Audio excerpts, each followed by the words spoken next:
Well, we'll go ahead and get started. Thank you guys for coming. This is something that, I was thinking with these Sunday night seminars, it's really cool how we get to present topics on something about which the presenter is passionate. And it may not be something necessarily you're going to hear in a sermon Sunday morning or in an adult Bible fellowship. So really thankful for these opportunities. Glad that you guys took the time to come out. Hopefully it'll be worth your while. It's worth mine studying, so you guys just have to be thankful that I benefited from it, even if you didn't. So, understanding emotions. The purpose here is to realize the full potential and purpose for God's gift of emotions. I got to work a lot of things here, so bear with me. All right, so the objectives just tonight, it's going to be in 3 parts. This Sunday, next Sunday the 9th, and the following Sunday the 16th. And for just tonight, what we want to do is we want to define emotions. Most of us have at least a working definition, but have maybe actually not defined. So we want to define emotions. We want to locate the source of emotion. Where do our emotions come from? And then we want to identify the purposes of emotions. That's what we want to do tonight. And I think what really sums up why I really wanted to present this seminar. I came to Rich and said, Rich, I got to do something on emotions. I got to present a seminar, ABF, or something on emotions.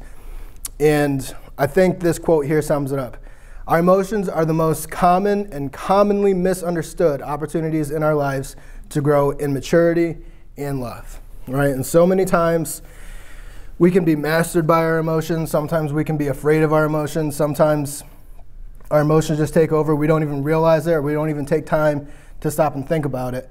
But nevertheless, it's the most common and misunderstood opportunity to grow in maturity and love and to look more like Christ. So we want to take full advantage of the gift of emotions so that we can understand them, we can use them properly, and then we can glorify God in our emotions as well. We cannot be okay being uninformed or indifferent to our emotions any longer. And so what are emotions? I'm just going to put a couple definitions up there. You guys don't have to read all those. But basically, a conscious mental reaction, subjectively experienced as strong feeling, usually directed toward a specific object and typically accompanied by physiological and behavioral changes in the body. And then the last one there, an emotion is a feeling such as happiness, love, fear, anger, or hatred, which can be caused by the situation that you are in or the people that you are with. And so now we want to talk about the sources of our emotions. A couple of schools of thought here. The mind as the source of your emotion. The mind producing emotions as a result of some type of evaluation of a situation. You'll see that lined up with a couple of the definitions from the previous slide, but almost instinctively, almost automatically, our mind evaluates some situation, some person, some experience, some event, some object, fill in the blank. We evaluate it, and almost immediately we experience an emotion. And then we have the body. A lot of earlier philosophers like Plato believed that emotions happened in the body, and therefore were something to be mastered, more of a mind over body, type exercise or process. And so I think both of those are good, and I think we see those in a couple different ways. It almost works like a feedback loop. They kind of cycle and fuel each other. So if I'm angry by some perceived injustice or offense or violation, my body actually reacts to that, right? I've evaluated that situation as an offense or a violation in my mind, but my body reacts to it, right? I get hot, I get sweaty, I get tense, I might ball up my fists.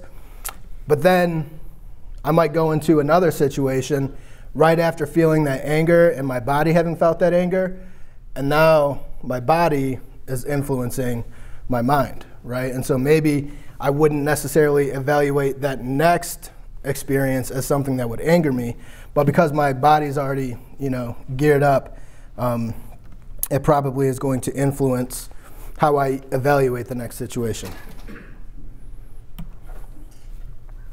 If at any point in time there are any questions or thoughts or Rotten Tomatoes, I would ask you to save those until I leave, but questions and thoughts, you can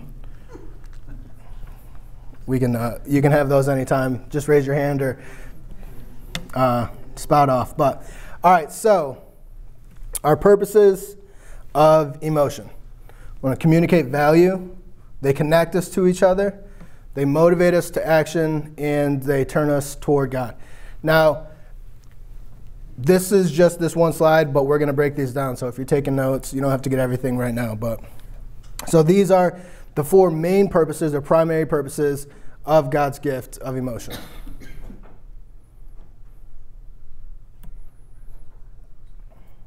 All right, so first and foremost, emotions communicate value. They tell us what is important to us. And so John Piper puts it this way. He says, our emotions are gauges, not guides, right? They give us information. They don't necessarily tell us what to do next. They tell us what we love. They tell us what we value. They tell us what's important to us. They don't really necessarily inform our next step. Like I said, emotional reactions give us information, not instruction. And so, for example, I have a 3-year-old son and a 2-year-old daughter. Kids are about as emotionally honest as human beings can be, right? They will bear their heart on their sleeve for the world to see without any shame, any regret, any embarrassment, right? If they want something, they'll let you know in no tactful way, right? So when my daughter wants to watch a show and my son wants to watch a show at the same time, it's pretty clear, we're gonna see some emotions there, right? Usually a lot of anger, jealousy, but what's important to look at in that situation is that those emotional reactions that I'm seeing, I'm witnessing from my kids, they're not there to guide my next step, right? If I looked at emotions that way, I would think, okay, I have 2 angry children. My next thing should be to quell their anger, right? But that's kind of missing the point. It's kind of missing the point of emotions. I don't want to just quell their anger, right? I want to understand what it is they're angry about. What is it that they love or in the moment that they value that is being perceived as offended or violated, right? And in this situation like that, with wanting to watch a TV show, it's just their self-centeredness. It's their selfishness on display. They value themselves over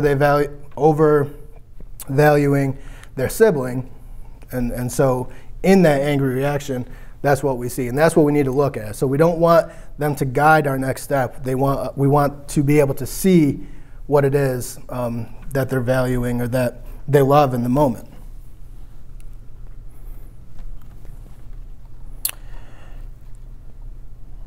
So simply put, you guys are all probably familiar with the fact that you get something you want, you're probably happy. You get something you don't want, or when you don't get something you want, you're probably sad or disappointed. And that's just simply because emotions tell us what is important to us. They are always expressing the things that you love or value or treasure, whether you understand them or not. And this might be kind of a tough hurdle to jump, because a lot of times what our emotional reactions are expressing to us is that we love ourselves, right?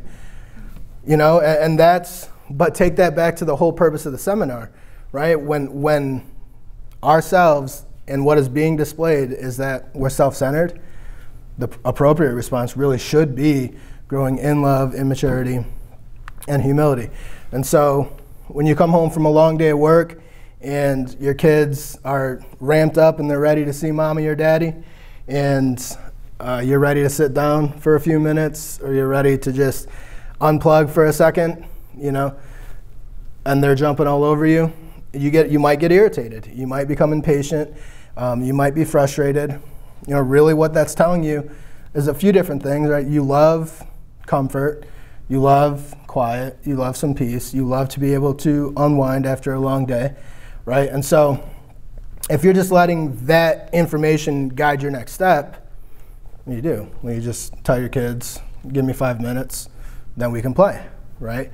But if understanding emotions means that in that moment you understand the reason I'm being irritated or I'm getting impatient is because I'm loving myself more than I'm loving my kids at this moment, you know, ideally, that information would help guide your next step in your emotions. Any thoughts or comments or questions or anything so far?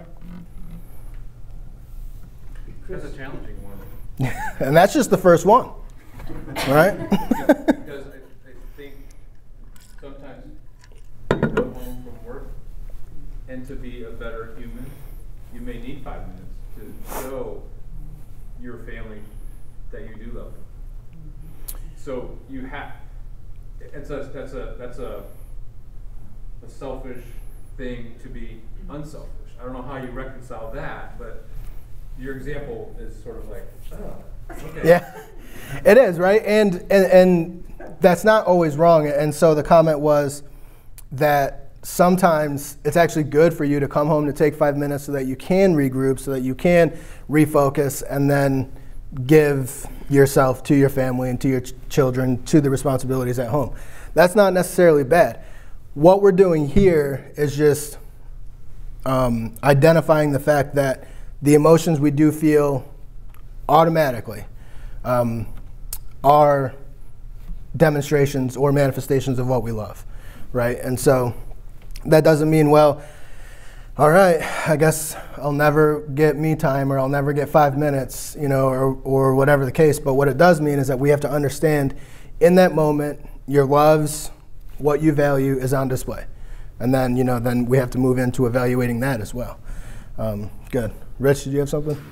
Yeah, I was just thinking, I'm not sure how to put this in words actually, but it's like isn't it the default thing to just follow my emotions and act out my emotions? So what we're dealing with here is actually having to train ourselves not to just follow our emotions, but to actually learn them for what they are. They simply give us information, but that information may not be morally superior. Mm-hmm. It's showing me what I love, but the fact that it's showing me what I love does not necessarily mean that what I love is a good thing, because I'm loving something more than something else. I mean, I can understand that too. Coming home from the office, I like a clean house. Guess what? We had 6 kids. You don't have a clean house with 6 kids, right? And I come home and I could get upset, you know, and it just, you know, I had to learn, and it took me way too long to learn this, but I had to learn that my desire for a clean house was overruling my love for my family. Right. And when you will always have competing desires, right? And that's a slide on here, so good comment, but we'll put that on hold. Because we are going to get there. That's what makes dealing with your emotions so complicated and confusing, right? Is that we're not able to just identify, oh, this love produces this desire, let's deal with that, you know, everything's good. It'd be great if it worked that way, but very rarely does it work that way. So number 2, emotions connect us to each other, right? Because emotions reveal what we love, they reveal our true selves. Right? We here, Pastor Rich likes to use the coffee cup illustration. Right? If you have a cup of coffee that gets bumped into and it spills over, coffee is what ends up on the floor because coffee is what's in the cup. Right? We are human beings. We're not filled with coffee. I mean, some of us, Bobby, some of us might actually be filled with coffee. Right? But when we're bumped, when we're jostled, it's not coffee that spills out. What is usually the first thing that we experience or that we witness from someone else when they're bumped or shaken up? It's an emotion, right? It's impatience, it's irritation, it's frustration, it's joy, happiness, excitement, right? But that is typically the first thing that you see. And this process is so automatic. A lot of times we tend towards, well, if we're going to deal with our emotions, if we're going to manage our emotions, we're going we're going to manage the fallout or the consequences of our emotions, right? So I'm an impatient person, so I just got to make sure that my impatience doesn't get the best of me in my relationships. I'm an angry person, so I just got to make sure that, I'm not punching people in the face every time I get shaken up a little bit, right? But, or I'm a very excitable person, and so I'm just going to make sure that, my excitement doesn't lead me to, investing in the slightest hint of the new cryptocurrency, and investing my life savings just because I was easily excited. A lot of times, emotional management kind of tends towards just managing the consequences because it seems so automatic. Well, if you get angry, a lot of times you didn't choose to get angry, right? A lot of times you didn't see something happen or witness an event or something happen to you and you thought about it and you said, okay, yeah, I think I'll be angry here. Most likely you just got angry. And so what seems logical is that you deal with, okay, well that's just a matter of fact. I'm angry, now what do I do with it? But if we understand that emotions reveal what we love and they reveal our desires, then we can start working on the front end of things, right? We can start working on, well, if what is being revealed through my emotions is ungodly or selfish or prideful, then I need to work on what I love, right? And so that process, it's a good process. It's the process that God intended. It's the process that God designed for our bodies, for our lives. It just needs to be redeemed. And so emotions connect us to each other. Rob, go ahead. In the missionary Amy Carmichael's little book called If, she deals with that, and each little page that it talks about Calvary love and how that expressed. And she uses the idea that, okay, if your cup if bitter water is in the cup, bitter water should come out. If it's not, if it's sweet water in there, you won't have any bitter water knocked out if it's bumped. Right. Exactly. And so that process makes sense. It's what God intended, and so we just want that process to be good and godly from start to finish. So point number 2 of what emotions do is that they connect us to each other because they reveal what we love. They reveal our true selves. Our emotions, I think, are the most accurate revelation of who we are, not what we do or what we say. A lot of times we look at people that we don't really know and we evaluate their actions or things that we hear about them. Those things can all be well and good and be, impurely motivated, right? But if we evaluate people's actions and words, that can be deceitful. That's not necessarily an expression of who they are, but how somebody responds in the moment when they're angered or when they're excited. That really is the true character of the person because it really does reveal what's important to them. And who we are, ultimately is what's important to us. Chris, explain how that is connected to, it connects us to each other. Because if I'm revealing who I truly am, that might alienate me from somebody. Yeah. Well, and right? I mean, so a lot of us have experienced, Pastor asked, how does revealing our true selves help us connect with each other? And so we can be alienated because of our true selves. We can look at someone and say, I'm not really interested in investing in a relationship with that person because, at any point in time, they can just start flipping tables or, take a baseball bat to my car or something like that. You're not really going to be interested. If that's who they are, if that's who you've determined them to be, you're not really going to be interested in investing in that relationship. But we're going to get there. What we want to do right now is just show how it is that our emotions do connect us to each other. And it's basically because emotions are the primary point of connection between two people. And so your emotions are the part of you that connect you to another person, right? And so like C.S. Lewis said, we are not bodies that have a spirit. We are spirits that have a body, right? And so our connection, although there are certainly physical aspects on a whole range of connection between two people, the primary point of connection is going to be the emotional bond. And so those are strengthened or weakened depending on the loves and the loves or the values that you have and the emotions that are expressed because of it.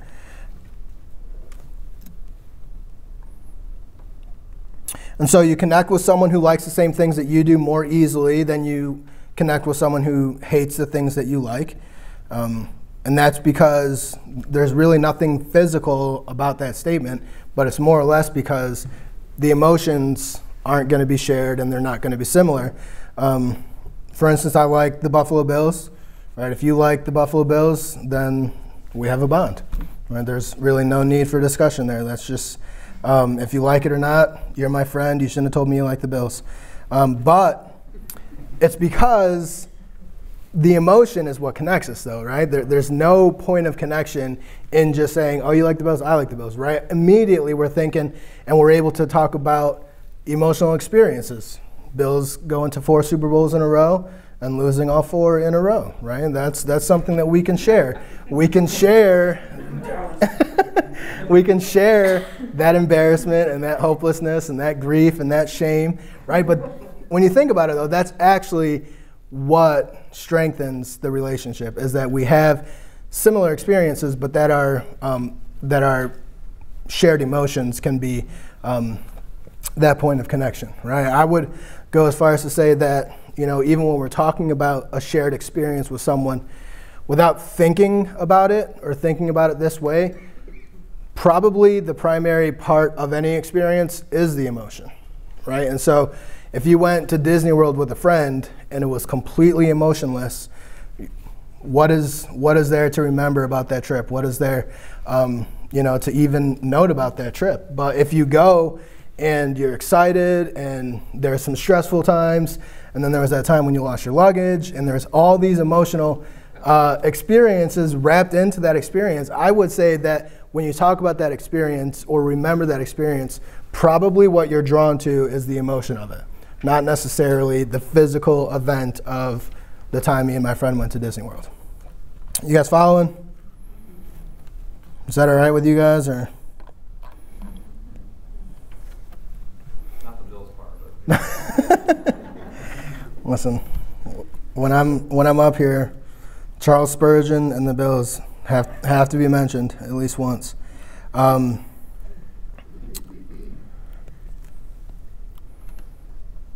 right, and then as we learned or talked about earlier, emotions reveal what we love. So as you share in those emotions with people, or those emotions connect you, it actually strengthens your relationship. You actually love them more.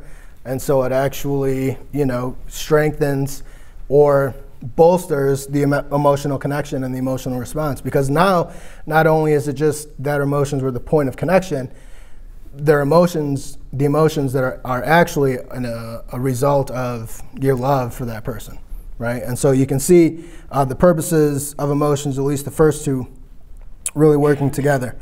And so if you think about it, the people that are closest to you, you probably have shared intense emotional experiences with them. The people that you would label acquaintances, you probably don't really have that intense of shared emotional experiences, right? I mean, if they're just a coworker and you guys it's just run of the mill and you bump into each other, you're probably going to consider them an acquaintance. But it's probably because there's not a lot of point of connection there. There's not a lot of shared emotion.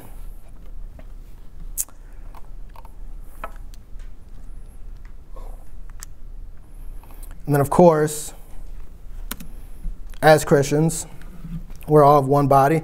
Paul writes in 1 Corinthians 12:26 that if one member suffers, all suffer together. If one member is honored, all rejoice together. So what we have here is Paul telling us that God's design for the church, for human beings to be in relationship, is that we would be connected by our emotions. Right? And Paul is being pretty explicit here. He's saying, if one experience happens to a person, all of you share in that emotion. right? Whether it's good, whether it's bad, doesn't matter whether it happens to one person or whether it happens to 20 people. The point of connection there, the thing that you would share, the thing that unites you is going to be that you share those emotions with each other. And so this is how the church is beautiful. And Rich says it all the time. When the church is the church, she is beautiful. Think about the times that you've considered or experienced the church to be beautiful, right? It is most likely somebody or the church sharing in your experience through feeling that emotion with you, right? And we'll get to that further. That's all I'll say about that. But this is how the church is beautiful. When we feel with others, we are demonstrating a connection and unity that only the Spirit of God could cultivate. And when we feel with each other, it expresses how much we value each other, right? And so probably you've heard of things happening to other people halfway around the world, and it probably doesn't provoke that emotional of a response. But if something happens to one of your closest friends or a family member or your next door neighbor, didn't happen to you, it's pretty inconsequential to you, besides the fact that you value them, you share in their emotion with them. So emotions connect us to each other. So when we feel that emotion, it expresses how much we value each other, but when we lack emotion to someone else's experiences, it may also express how much they mean to us, right? And so, like we said, someone experiencing some hardship on the other side of the world probably isn't going to keep us up all night. I don't mean to sound rude by saying that, but I mean, it's just reality. And I think the reality of it is that we don't have that point of connection. And so looking back at the church of Corinth and their behavior at the Lord's table, right? Really what's going on there is that there's no concern from the wealthy or the rich about the poor. There's no emotions that connected each other from a different socioeconomic class to another. And Paul said that some of them suffered fatally for that very reason, right? How can you go to the Lord's Supper and remember the Lord's sacrifice and use it to further division, right? How is it that there's no emotion that provokes you towards reaching out to those who are there and going hungry while you're getting fat and drunk, right? There's a lack of emotion there, lack of a point of connection, and Paul says that that was fatal for some. So the biblical goal of emotional connection is not that you follow a specific formula or phrasing. The goal is honest vulnerability about the things that are truly on your heart, and sincere interest in and empathy for the matters that excite or discourage your loved ones, right? So we're not talking about how to say the right things or do the right things or follow some formula. We're talking about a sincere interest in the things that affect other people, either positively or negatively. And that is that point of connection. That's where that emotion relates us to each other. Thirdly, emotions motivate us to action. So emotions energize us. They provide energy. Think about when you get angry. You actually may feel a surge of energy, and you might expel that energy by shouting or slamming a door or kicking something. You know what I mean? But if you weren't angry, you probably wouldn't have slammed a door just for a good time. I mean, unless you like that. But for some people, you're going to need anger. You're going to need some emotion to energize that action, right? And so and that works on a very biological, neurological level, right? These are the systems that God has put in place. You probably all heard of the fight or flight response. I knew there's a word. The fight or flight response, right? That is your body perceiving a situation and the actual chemicals in your body energizing you to do something about it, to either run away or to stay and fight. And so we have a sympathetic nervous system that kind of ramps us up, right? And that's where we get the energy to to run, to fight, to hide, whatever, to move, basically. Then you have your parasympathetic nervous system that calms you down, brings you back down to earth after that perceived threat or danger has been dealt with or nullified, right? And so this is this is on a physiological level that emotions motivate us.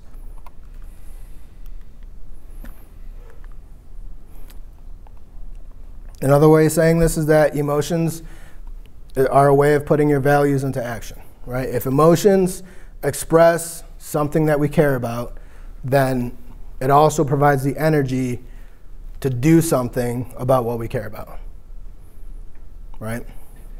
It can get tricky. It's not that simple, but as a foundation, as a baseline, that this is true of emotions, that they give us energy to do something about what we've perceived wrong or inappropriate, and put that into action. You think about if any of you guys have ever played sports or ever had to get ramped up for some big competition or something like that, and you have a coach who gives you a pep talk, right? That pep talk is that, okay guys, we can get out there, we're gonna have a good game, we're gonna do what we're supposed to do, we're gonna have a good time, I bet you we win. No, there's no emotion in that whatsoever, right? He's up there and he's shouting and he's screaming and he's probably hitting some people. Maybe if he has some crazy coaches, probably hitting himself a little bit, right? I mean, there's some crazy ones out there, but what is the point of that? To get some emotion, right? To get that energy that comes from emotion, right? When you watch a football game or you watch a sporting event, sometimes the commentator will say they just look flat. They just look like, or when you're at the end of the NFL season and a team hasn't won a game all year and they have no chance of making it to the playoffs, right? They say they don't really have anything to play for, right? There's not a lot of emotion involved, so they kind of just look flat. But that comes from the emotion, right? If you love the game of football and you love competition and you love being the best and you step out onto that field, those loves energize you, right? Through that emotion of anxiousness, of preparation, of excitement, it gives you the energy to perform in a way that you wouldn't be able to perform if you didn't feel that way. Does that make sense? Chris, wouldn't you say a good example of this is when Jesus cleared the temple because they had moved the marketplace into the court of the Gentiles and the Gentiles had no place to pray? Well, Rob's question is, wouldn't you say a good example of this is Jesus clearing the temple? I would say that's a good example, but I'm going to say it later. So that is a good example. And so emotions put our values into action. So a pep game or a pep talk before a big game, some churches kind of utilize this truth about emotions, right? If you've ever been in a church, I'll tread lightly here because I don't know, Pastor, you might be moving this way, but some churches, they have their altar call, their invitation at the end of the service, and you've been particularly convicted by something that's been said throughout the service, and then you add that to music and you add that to a call from a pastor, and you put time, and you give someone time to do that, right? A lot of times that kind of excites the emotions and it kind of provides the energy for someone to move forward and go down in front of a group of people that maybe they would have never dreamt of doing in their entire life, right? There are some people that, as a result of being moved by an altar call, will come down, but would never in their life stand in front of a group of people, right? And what it is that the emotion, that the environment and the different elements of that environment conjured up provided energy for that person to move forward. Now notice I didn't say that was good or bad, so Pastor, if that's where you're headed, then I didn't make a call on that. So, a way that a historical example was Jonathan Edwards when he was preaching his famous sermon, Sinners in the Hands of an Angry God, up in Connecticut. And one of the historians was recounting that several different times throughout the sermon, there was actual shrieks and yells from the congregants because they were maybe that. I don't know if they did that back then, but maybe. But, right, instead of capitalizing on that emotion, he actually stopped preaching. And he waited and he let the congregants, the crowd, collect themselves, and then he would continue on, so that the emotions and everything that comes with it and the energy that the emotions provide didn't cloud what it was that he was trying to say. So he had to do that several different times, but it's just a good example, I thought, of understanding how emotions energize us and moving forward in the right way.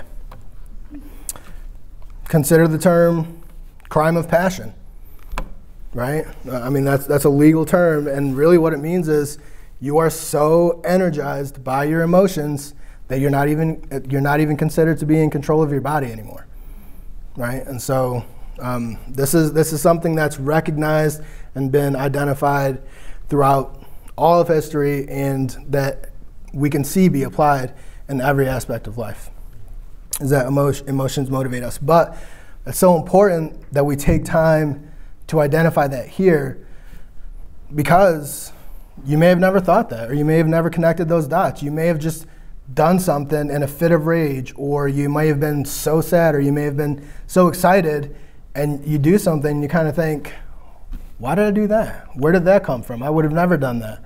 And without understanding that, whatever your emotional response was, is what energized you or motivated you to that.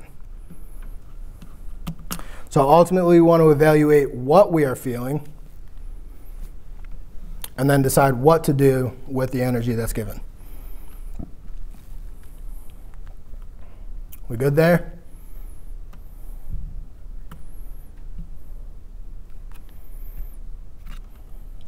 This is trickier than it looks, pushing multiple buttons up here.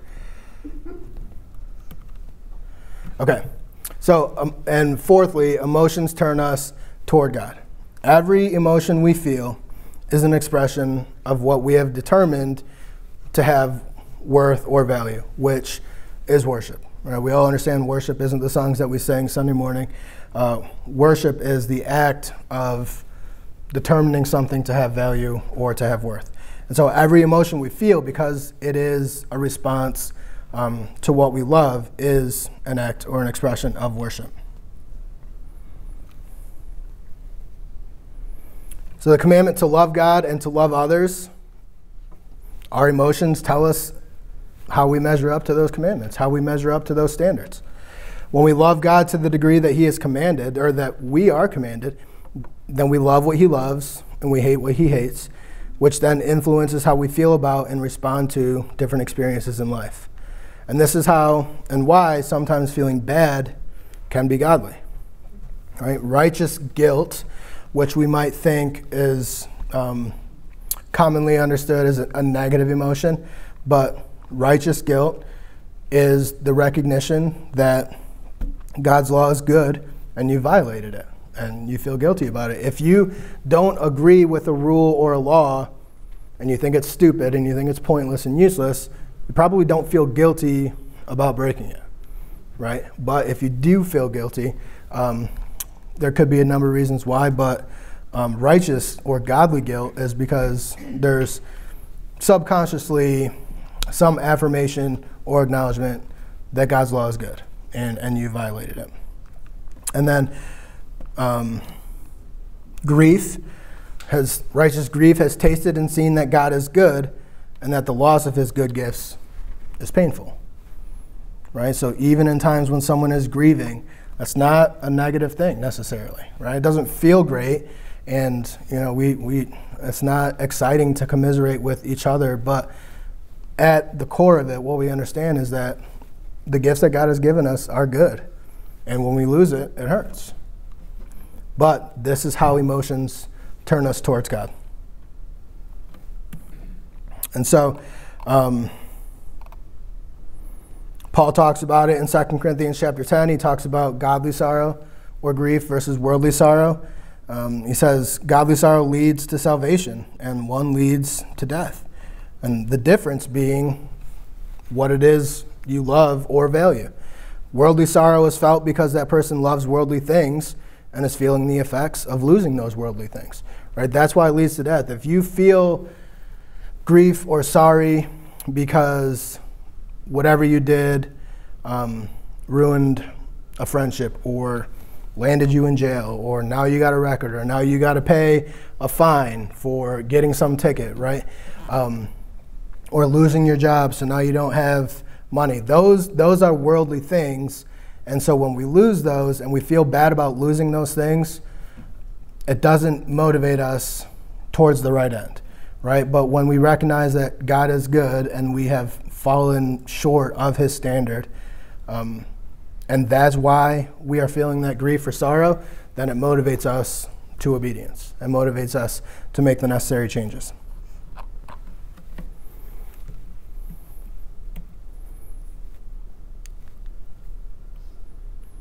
So now everything that we feel flows from a value for what God loves, but every point on our whole spectrum of emotions was designed to send us sprinting to the Father with words like, thank you, help me, you're amazing, or oh no. Every emotion you feel is rooted with the opportunity or the expectation that you would turn it towards God. Anything there? All righty. So the way God intended it is that we would love God more than anything. Our emotions would communicate that value. That this would strengthen the connection with God and with others. And then that would further motivate us to obedience. That would be what a perfect world would look like.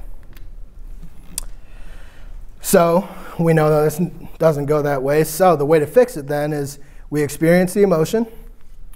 We identify what love or value produced that emotion, what thing it is that was offended or violated or threatened.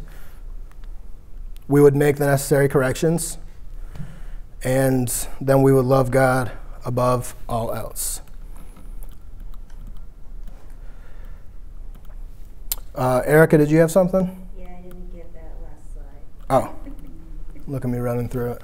It's a little fast. It is fast, I'm sorry. All right. So the way God intended it to be, the way he designed it, is that we love God. This is why the Westminster Catechism can state that the chief end of man is to glorify God and fully enjoy him forever, right? That you would love him to the point that you would be fully satisfied. Who is it? Piper, I think, that says that God is most satisfied in us when we are most satisfied in him. Glorified. Yeah, he's not satisfied in us, but so, right. When we are satisfied in him, right? When we love what is right, this is how the system works. Unfortunately, the system works when we love what is wrong too, right? We love what is wrong. We love ourselves. We love bad things, if you will. But the same system occurs. You feel an emotion, and a lot of people, they just roll with it. They just, well, this is what happens. This is, maybe wouldn't put it this way, but a slave to my emotions, right? In a more positive sense, you hear it all the time, follow your heart, right? That's basically be a slave to your emotions. So this is the way God intended it.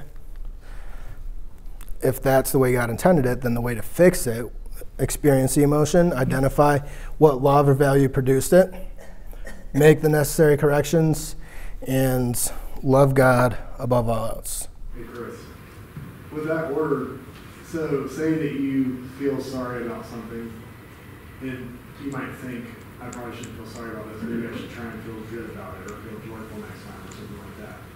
Is that kind of a misinformed way of trying to deal with the problem? Because what we're doing is just trying to change the emotion, or well up some kind of emotion that we might perceive as wrong, but really what we need to be doing is just changing what we love, so that way the correct emotion is expressed. Mm-hmm. So thinking that, to repeat the question, would it be sometimes we might seem like the right thing to do would just be to somehow produce a different emotion, as opposed to if we can identify that the emotion that was automatically produced was ungodly or selfish or sinful or whatever, then try and produce another emotion, right? Yeah. Are we trying to, or would it be a wrong approach to try and produce a different emotion, or like recognize, hey, that wasn't the right response to that. I should be happy next time, or it would be a wrong approach to just try and well up that emotion within ourselves instead of trying to identify that love so that we have the correct emotion next time. Yeah, and trying to produce the right emotion in the moment might be helpful, but it can be manipulative, right? We see people who try and do that, and a very common word for them is we use as fake, right? We know that that's not how you feel. We know that that's just what you want us to think you feel. And so it's not necessarily, it could be helpful on the relational level, right? Like if, someone just lost their job and you're happy about it because it means you get their job now, you probably want to have some type of different emotional response, at least in the moment. But, right? But, you do, I would say what is more right would be considering, why do I not care enough about that person and their experience to only feel happiness for what I'm about to gain from it? Rob? In my church background, the church I came from, the emphasis was more of behavior and appearance. You could say performance and appearance. So if you looked the part, then you were considered spiritual, everything was fine. But if you had emotional outburst or there was something going on with your family, they would want to know what it was said. Well, what aren't you doing right?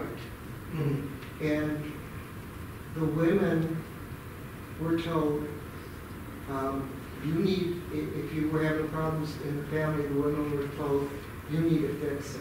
Mm-hmm. And they just ignored what the husband was doing. Sure. But it was always the wife's fault. Right.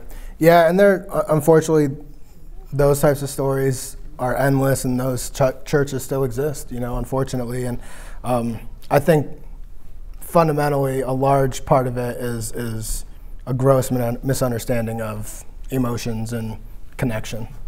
Bev? I think kind of going back to what Adam was asking, is like if you have somebody that has wounded you deeply, and then you see them in there's different times you see them, your emotion when you first see them is you're repelled by that person or whatever. But to have a godly response, you try to change that. Mm-hmm. And it is good to try to change it so that maybe next time you see them, you can change, it'll be different. Because what you're valuing, or what I'm getting from what you're saying is what I would be valuing in that moment is myself and how that person wounded me rather than God and what he did for me on the cross. And so trying to change that is a good thing, in my opinion. Yeah, and so trying to change that process even in the moment of having a better emotion or more appropriate emotion, even if it's not consistent necessarily with how you are feeling in the moment, that definitely is helpful. But taking that approach long term is exhausting, right? Because then all you're doing for the rest of time is just making sure that you're controlling yourself instead of letting a natural organic process, this process that God has designed us with, to play out. We're not letting that process get the best of us as if it were a bad process, right? But understanding that the way God designed us and the way God created us is that this process is supposed to work. This process, when we love what is good and when we hate what is bad, the emotions that come from that are good, right? And they energize us to good things. They motivate us to further obey God, and it strengthens our relationship with Him and with others, right? This is a good process. Our bodies and our souls are good, but they need to be redeemed, And it reminds me of when C.S. Lewis is talking about pride as the greatest sin in mere Christianity. He says, when you meet a humble person, that's not typically your first response. That, wow, when you have an encounter with them, when you walk away from them, your first thought isn't usually, that's a humble person. It's usually just, I enjoyed being in that person's presence. Like, that was just an enjoyable person to be around, right? And it's because there was genuineness, the loves, were appropriate, and it just made the experience real and genuine and enjoyable. And I think that would be this process working the way God intended it to. Chris, can you unpack number 3?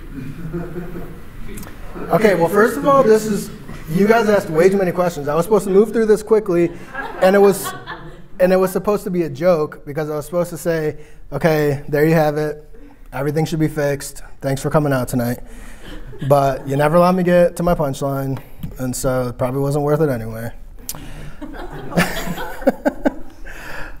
Emotions are complicated, right? There is no easy fix. There's nothing simple about anything we've talked about. And one of the primary reasons why is that because emotions don't wait their turn and show up in a nice orderly fashion, in a nice single file line, right? We are flooded with emotions at all times because we're loving beings, right? So we are constantly loving and valuing and pursuing things. And so very rarely do we get a direct one-to-one cause and effect, oh, this happened, this is why I feel this way, or this happened, this is why I feel this way. That would be pretty simple, but it usually doesn't work out that way. And for instance, I had to throw this in there because yesterday life afforded me a great analogy. I was up before Hannah with the kids, and I was getting some work done around the house, and she woke up, and first thing she said to me was, why don't you call your dad and see if he wants to go play golf today? Right, that's a dream come true. That's good. And so immediately, right, I'm stoked. I'm super excited. But then also simultaneously, I'm guilty, right? Because then I'm going and having fun, and Hannah's at home with the kids on a Saturday morning. And then I'm anxious because there are things that I should be doing around the house, right? So a lot of different, and those all flow from, I really enjoy golf. I don't know why. I'm not good at it, but I like it. I enjoy golf. I love my family. I love, I see the value in getting work done around the house, things that need to be done, right? So there's a lot of different competing loves and values there in the moment that produce a lot of different emotions. I'm not going to tell you which emotion won, but that was just a good analogy. So I know it's,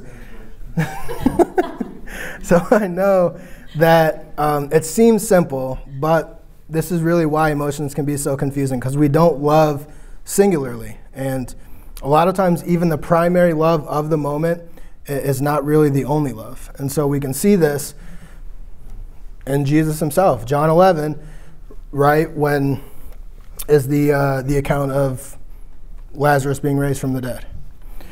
And in this account, we have a number of emotions that were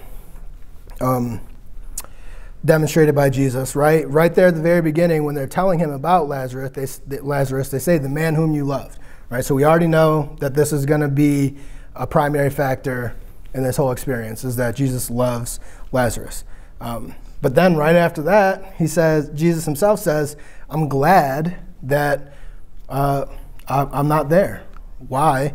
So that the disciples might see and believe, right? And so there's more confusion kind of added to the mix, because later on, he tells Martha that her brother would rise again. So there's some anticipation, there's some hope, and he knew he would perform a miracle and glorify his Father. And then he sees Mary and the others with her, and he starts weeping, right? So there's a lot of different loves there that are being experienced and being tugged on at the same time, which is producing, Jesus wasn't laughing and crying at the same time, right? But in this experience, there were a lot of different ways he felt, because there were a lot of different things that he valued and considered important at the time, right? Belief and glorifying his Father, sharing in the grief and pain of the broken world. Right? There are a lot of things that were important to Jesus and mattered to him in that moment. And so that's why, even as it's recorded in Scripture, we see a lot of different emotions. And then with Paul encouraging mixed emotions in 1 Thessalonians, he says, "We do not want you to be uninformed, brothers, about those who are asleep, but that you may not grieve as others do who have no hope." So what is Paul saying here? He's saying experience grief. It's a part of life, but do so with hope. Right? There needs to be mixed emotion in that. Right? If grief, when he says do not grieve as others do, what he means is that there's a singular emotion. There's a singular love. It's not tempered or confused with other loves or other emotions. Right? It's just grief. And it's hopeless and it's depressing and it's terrible. And that's why Paul says, we don't want you to grieve that way. We want you to add more emotion into the mix. We want your hope and that expression of hope to not necessarily temper your grief, but at least, help you see a point or a purpose to it. And so mixed emotions are the right response to a mixed world. Life in this world means the delightful glories of God's handiwork always get the muck of sin and suffering spattered on them. We have no godly choice but to both mourn and rejoice. So you don't have to feel one emotion at one time. Life, it's just not that compartmentalized. And so if you've ever watched paint being mixed, you have a pretty good illustration. You have the color you want, you choose it, then the streams of color pour into that bucket to create the color that you want. And so like your heart pours streams of color into that paint bucket, that final product, that custom paint color, is how you're feeling in the moment, right? But you have to understand that you don't just look at that blue and say, well, that's blue. We understand that there's a lot of things happening behind the scenes that make that blue. So when someone asks you at any point in time, how are you feeling? It's not in this moment, because of this moment, I'm feeling this way. Most likely, it's because of everything else that's led up to this moment, I feel this way in this moment, right? And so that's why it's difficult, because we can't just condense it down to this moment, this love, this value makes me feel this way. There's so much more going on, so many other colors that go into it. It could be how tired or rested you are, how smooth your commute to work was, the tone of the last email you just read, the pictures your friends just posted on Facebook, the way your favorite shirt doesn't fit as good as it once did. All of those things will determine how you feel about your pen running out of ink, right? I mean, it's that complex, it's that confusing. Someone's going to look at you and say, I got another pen, man. It's not a big deal. I'll give you another pen. I don't know why you're crying, right? But right? It's not the pen, though. It's the principle. But that's the point, right? Because it's not just this event caused this emotion.